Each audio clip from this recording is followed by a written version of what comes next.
नमस्कार, स्वागत है आपका संसद टीवी पर। मैं हूं मनोज वर्मा और आप देख रहे हैं हमारा खास कार्यक्रम बजट विशेष कार्यक्रम उम्मीदों का कैसा होगा बजट। केंद्रीय वित्त मंत्री निर्मला सीतारमण 1 फरवरी 2023 को केंद्रीय बजट 2023-24 पेश करेंगी। आगामी बजट में राजकोषीय घाटे को कैसे कम किया जाएगा, आम आदमी को क्या राहत मिलने वाली है और मुद्रास्फीति को कैसे नियंत्रित किया जाएगा, इन सब बातों को लेकर आम जनता काफ़ी उम्मीदें लगाए बैठी है। अगला आम चुनाव 2024 की शुरुआत में होगा, इसलिए ये बजट वर्तमान सरकार के लिए अंतिम पूर्ण बजट होगा। जाहिर है आगामी बजट देश की अर्थव्यवस्था और कल्याणकारी योजनाओं के लिहाज से खासा महत्वपूर्ण रहने वाला है। अनुमान लगाया जा रहा है कि भारत में ये बजट किसानों, खेतीबाड़ी, ग्रामीण और बुनियादी ढांचे पर केंद्रित होगा। इसलिए केंद्रीय बजट 2023-24 से क्या उम्मीदें हैं, इस पे चर्चा करेंगे। चर्चा करने के लिए खास मेहमान हमारे साथ इस समय मौजूद हैं। राज्यसभा सांसद डॉक्टर लक्ष्मीकांत वाजपेयी जी स्टूडियो मौजूद हैं। आपका स्वागत है लक्ष्मीकांत जी। साथ ही हम बात करेंगे राज्यसभा सांसद नारायण दास गुप्ता जी से। नारायण जी, आपका भी बहुत बहुत स्वागत है। और हमारे साथ जुड़े हुए हैं लोकसभा सांसद इम्तियाज जलील साहब। इम्तियाज जी, आपका भी स्वागत है संसद टीवी पर। लेकिन शुरुआत डॉक्टर लक्ष्मीकांत जी मैं आपसे करूंगा। 23-24 का बजट चुनाव से एक तरह का पहला बजट, पूर्ण बजट, क्या उम्मीदें हैं, आप कैसे देखते हैं इस बजट को? क्या कुछ खास रहने की आप उम्मीद कर रहे हैं? बजट जो प्रस्तुत होता है वो एक तरीके से मूल बजट होता है और उसमें विभागों के लिए बजट का आवंटन होता है। बाद में विभाग अपने अपने अनुसार से अपने अलॉटेड अमाउंट का बाइफर्केशन करके अपनी आवश्यकता के अनुसार उसको करते हैं। जी, सामान्यतः गरीब और मध्यम वर्ग का व्यक्ति कुछ लोक लुभावनी घोषणाओं की अपेक्षा करता है, लेकिन वो लोक लुभावनी घोषणाएं रोजगार सृजन युक्त हों, ये भी अपेक्षा उसकी रहती है। सरकारी कर्मचारी और अधिकारी आयकर के स्लैब में छूट की अपेक्षा रखता है। जी, व्यापारी वर्ग टैक्स को सरलता से लिया जा सके और ऑनलाइन व्यवस्था प्रभावी हो सके, सरकारी दफ्तरों और अधिकारियों के चंगुल से बचकर उससे टैक्स दे सके, वो इस बात की अपेक्षा रखता है। जी, एमएसएमई इकाइयां जो होती हैं सामान्यतः वो ये अपेक्षा रखती हैं कि उनको काम करने में अनावश्यक सरकारी तंत्र के प्रबंधन व्यवस्था से छूट मिलकर वो स्वतंत्र होकर अपने काम को कर सके। और कुछ लोग नई रेलगाड़ियों की अपेक्षा भी रखते हैं। जी, कुछ गाड़ियों के संचालन के संबंध में अपेक्षाएं रखते हैं। इसलिए कुल मिलाकर सामान्य जनमानस की जो अपेक्षा रहती है कि वो फिर अलग अलग जो औद्योगिक जगत है, खेल जगत है, व्यापारी जगत है, शिक्षा जगत है, उनकी अलग अलग अपेक्षाएं होती हैं। जी, लेकिन ये बात ठीक है कि इस बार क्योंकि 2023-24 का ये पूर्ण बजट और इस सरकार का संभवतः ये आखिरी पूर्ण बजट होगा। आदरणीय नरेंद्र मोदी जी और निर्मला सीतारमण जी के कार्यकाल की विशेषता जो मैं अपेक्षित कर रहा हूं, अनावश्यक लोक लुभावनी घोषणाएं करके जी, और बजट पर मुद्रास्फीति बढ़ाने वाला या राजकोषीय घाटा को बढ़ाने वाला बजट होगा, ऐसा मुझे लगता नहीं है। जी, आदरणीय नरेंद्र मोदी जी का सिद्धांत ये है कि सुविधा भी दो, लेकिन अनावश्यक बोझ सामान्य करदाता पर ना पड़े। जी, बिल्कुल आम आदमी को उम्मीदें रहती हैं। देश की अर्थव्यवस्था का भी सवाल है, क्योंकि अर्थव्यवस्था को 5 ट्रिलियन तक ले जाने का भी एक लक्ष्य रखा है। नारायण जी, क्योंकि दुनिया की जो अर्थव्यवस्था है इस समय कोरोना काल के बाद चुनौतियां जो उभर के सामने आई हैं, देश के सामने भी आई, अर्थव्यवस्था के सामने भी आई, आप कैसे देखते हैं इस बार के बजट को? आप क्या उम्मीद कर रहे हैं? देखिए, हर वर्ष ही देश के वित्त मंत्री अपने बजट लेके आती हैं और वो उनका पूरा प्रयास होता है कि जो मुद्दे हैं सामने उनको किसी न किसी रूप से एड्रेस किया जाए। जी, आज जो हमारे सामने मुद्दे हैं, महंगाई एक मुद्दा है, अनएम्प्लॉयमेंट एक मुद्दा है, और देखा जाए तो अर्थव्यवस्था भी कहीं न कहीं आज चरमरा रही है। और एक जो बहुत बड़ा गैप आया है, हैव एंड हैव नॉट जिसको कहते हैं, गरीब और अमीर के बीच में खाई बढ़ती जा रही है। जी, तो कहीं न कहीं लोगों की अपेक्षा है जो खाई बढ़ रही है, जैसे अभी इंटरनेशनल एक रिपोर्ट आई कि 40% वेल्थ जो है 1% हिंदुस्तान के लोगों के पास है। तो बहुत बड़ी एक बात है वेल्थ जो है इस प्रकार की करना। तो ये अपेक्षा है, जैसे अभी हमारे माननीय वाजपेयी जी ने बताया कि अपेक्षाएं हैं, अपेक्षाओं को एड्रेस भी किया जाता है। और जो बेसिक चीज़ क्या है, आज मैं इनकम टैक्स की बात कर दूं, पिछले कुछ सालों से छूट नहीं दी गई है, और काफ़ी लोगों की उम्मीद है किसी न किसी तरह।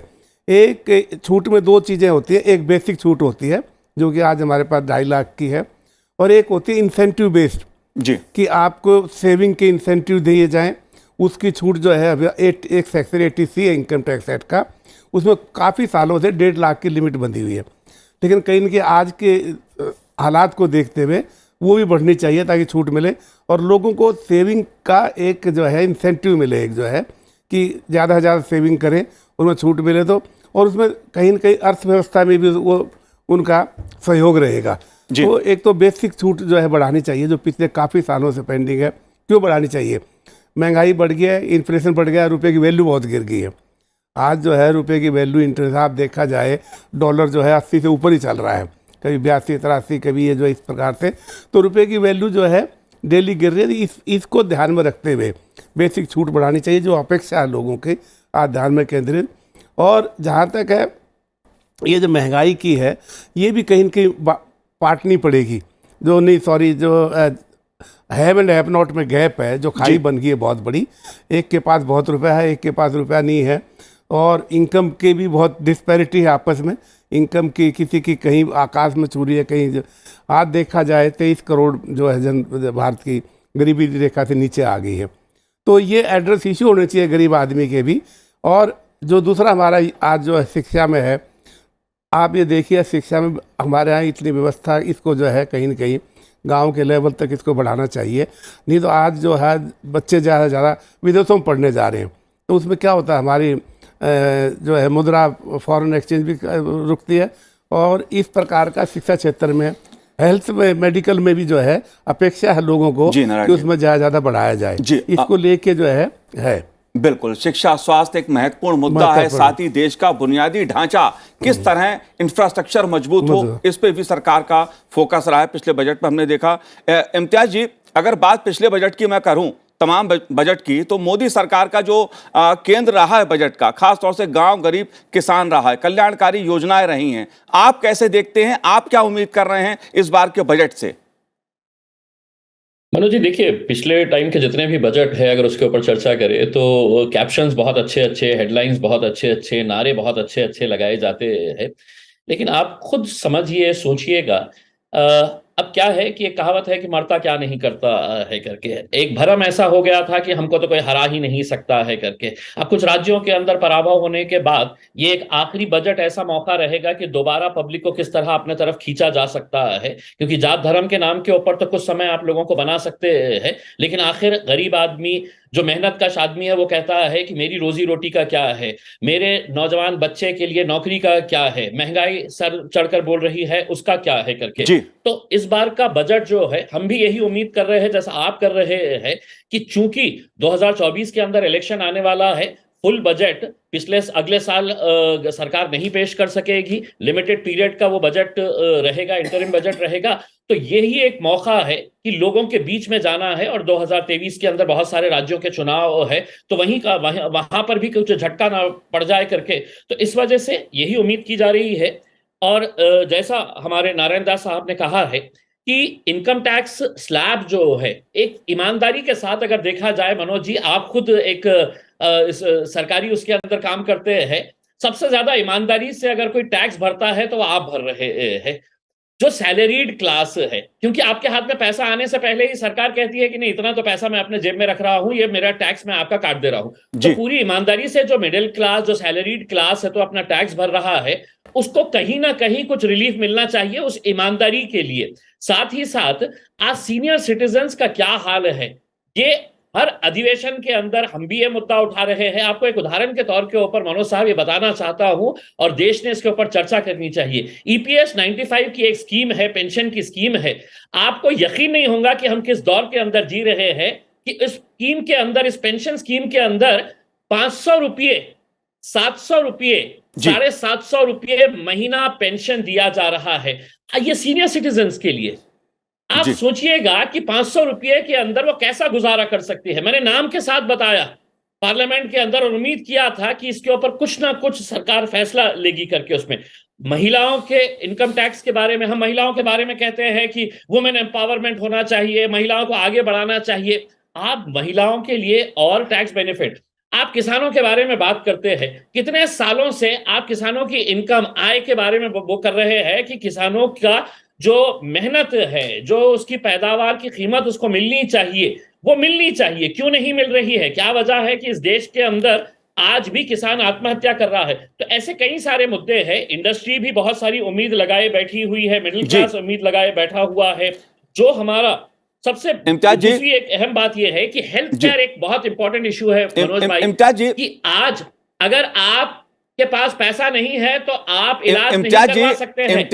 इम्तियाज जी, तमाम मुद्दे हैं, इनकम टैक्स का मुद्दा भी है, गांव गरीब किसान का भी है। आपने कई सारे सवाल उठाए हैं, जाहिर सी बात है उनमें से कुछ सवाल देश की जनता के सामने भी हैं, अहम मुद्दे हैं। वाजपेयी जी यहां पर मौजूद हैं। वाजपेयी जी, बात कीमतों की आती है, महंगाई की आती है। नारायण जी ने भी सवाल उठाया और इम्तियाज जी ने भी सवाल उठाया। देश का अर्थव्यवस्था का भी मुद्दा है, इनकम टैक्स स्लैब का भी सवाल है। आप कैसे देखते हैं इन सब इश्यूज को? मैं आदरणीय नारायण दास जी और आदरणीय इम्तियाज अली जी ने जो बात उठाई है, उन दोनों का संयुक्त उत्तर है एक। कोरोना के 2 साल के कार्यकाल के बाद सारे संसार की अर्थव्यवस्था की स्थिति क्या है और भारत की अर्थव्यवस्था की स्थिति क्या, अगर इस अंतर को हम देख लें तो ये हमको भरोसा करना चाहिए कि भारत सरकार ने आदरणीय नरेंद्र मोदी जी के नेतृत्व में उसका प्रभाव, कुप्रभाव जनता पर कम से कम जाए, बेरोजगारी ना बढ़े और रोजगार फैक्ट्रियां चलती रहें, इसके लिए अपनी तरफ से बहुत अधिक सुविधा दी। 20 लाख करोड़ का आर्थिक पैकेज कोरोना के बाद दिया है, इसलिए कि एमएसएमई इकाई ना बैठे और इनमें लगा हुआ रोजगार व्यक्ति बेरोजगार ना हो। उसी प्रकार समाज के अन्य वर्गों के लिए भी, किसानों के लिए भी राहत दी है। आज किसान की उपज का मूल्य कम लगे, लागत मूल्य, और उसको लाभ ज़्यादा मिले, इसके लिए सरकार लगातार प्रयासरत है। इसलिए ये कहना कि भारत में ही कुछ ज़्यादा कठिनाइयाँ, ऐसा मैं मानने को तैयार नहीं। सारे संसार की कठिनाइयों की तुलना में भारत की स्थिति कितनी बेहतर है। आज हमारी जो जीडीपी की दर है लगभग 7 के लगभग है। बाकी विकासशील विकसित देशों की जो आज सिरमौर प्रथम 6 और 7 देश है, उनकी 2 से 3% के बीच में जीडीपी की दर है।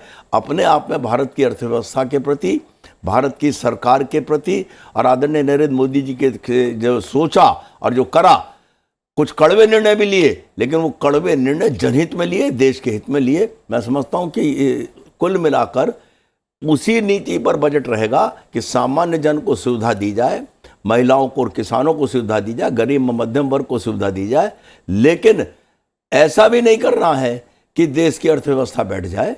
इसलिए संतुलन बनाकर ये सरकार जरूर इस बजट में करेगी और मैं समझता हूँ कि ये बजट जनता के द्वारा बड़ा स्वीकार्य बजट होगा, ऐसा मेरा विश्वास है। जी नारायण जी, ये बात ठीक है कि विपक्ष के कारण कई बार सवाल उठाए जाते हैं जनता के, बात चाहे महंगाई का मुद्दा हो, बेरोजगारी का हो, लेकिन एक ये भी सच है कि बीते 2-3 साल जिस तरह से बीते हैं, दुनिया के सामने आर्थिक स्तर पर जो चुनौतियां खड़ी हुई हैं, देश के सामने भी, दुनिया के सामने भी, उसमें भी सरकार ने अपनी कल्याणकारी योजनाओं के जरिए गरीबों को, लोगों को संभालने की कोशिश की है।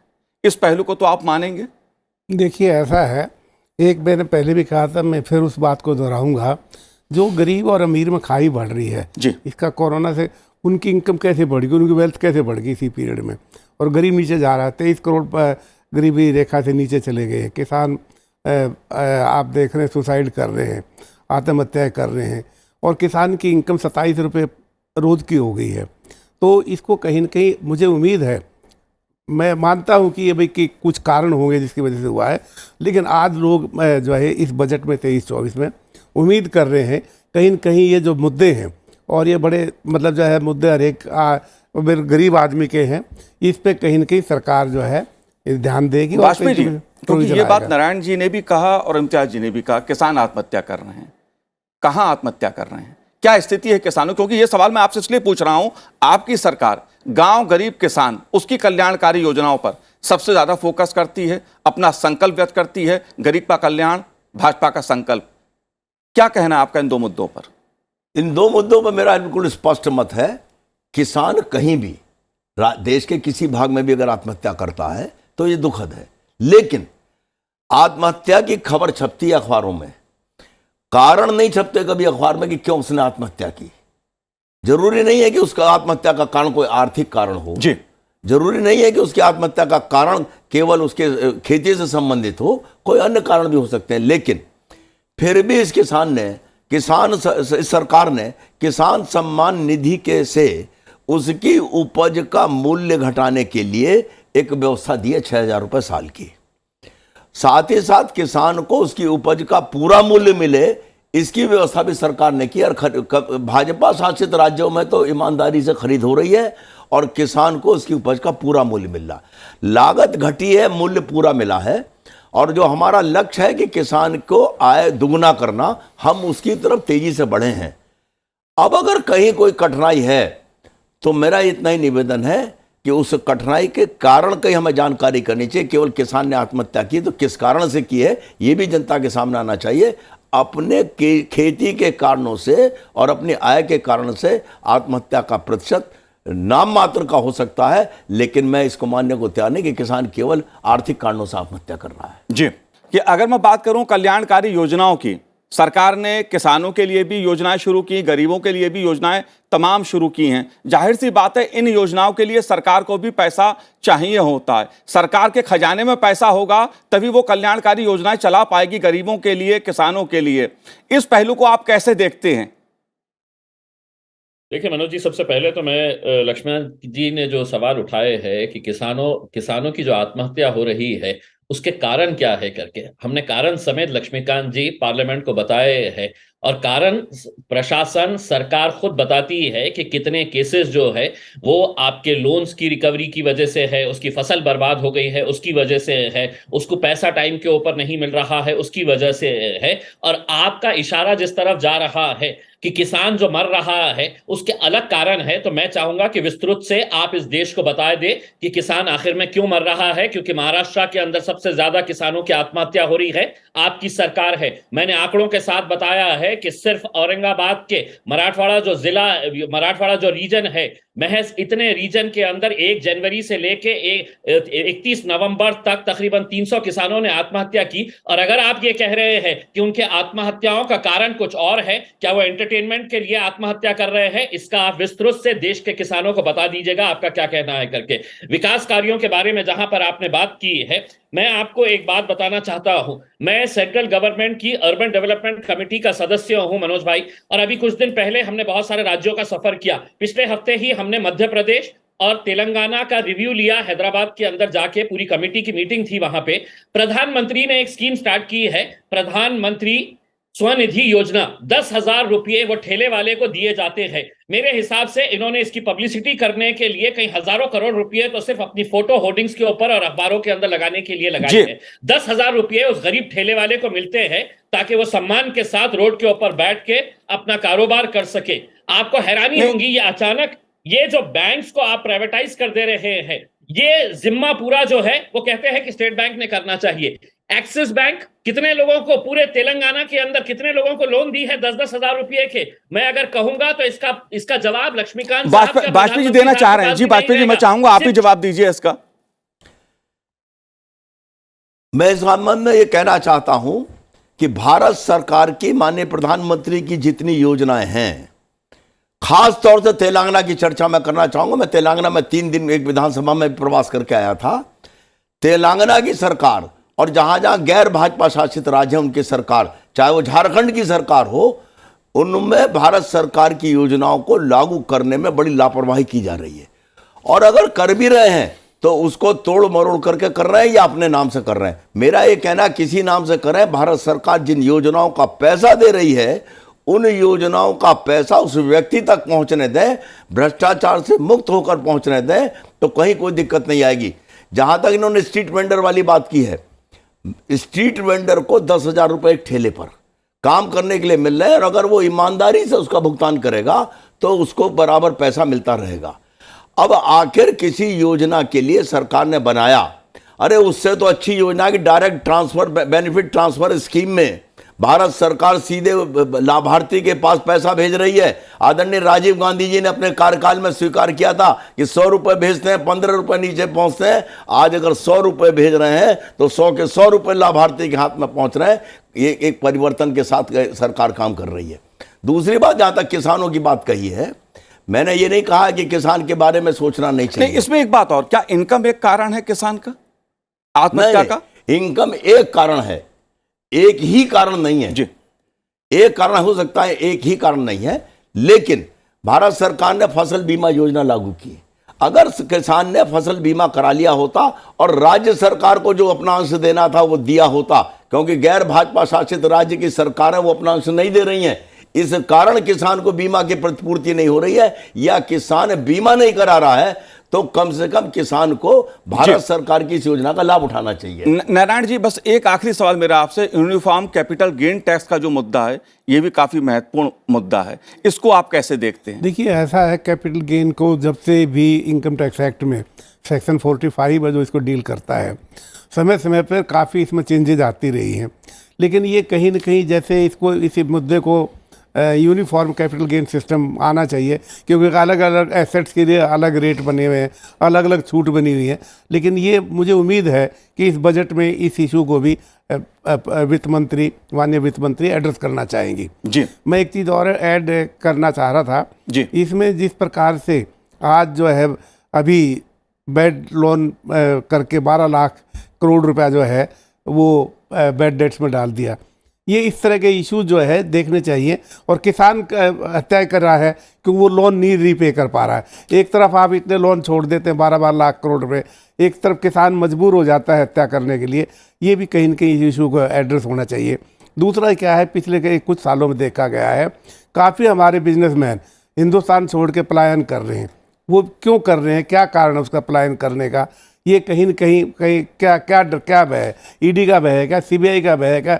इनकम टैक्स का भय है क्या? ये इशू भी कहीं न कहीं एड्रेस होना चाहिए। जाहिर सी बात है, चुनावी साल है और 24 में आम चुनाव भी है। कुछ राजनीतिक मुद्दे भी होते हैं, कुछ राजनीतिक सवाल भी होते हैं जो उठते हैं। लेकिन आम जनता की अगर मैं बात करूं तो सवाल, क्या पेट्रोल डीजल को जीएसटी में लाया जाएगा? क्या रक्षा बजट जीडीपी का 3% होगा? क्या शिक्षा का बजट 6% के आसपास किया जाएगा? क्या होम लोन पर और छूट मिलेगी? ये ऐसे मुद्दे हैं जिन पे भी चर्चा होनी चाहिए। बहरहाल इस कार्यक्रम में इतना ही। मुझे दीजिए आज्ञा। आप तीनों का बहुत बहुत धन्यवाद।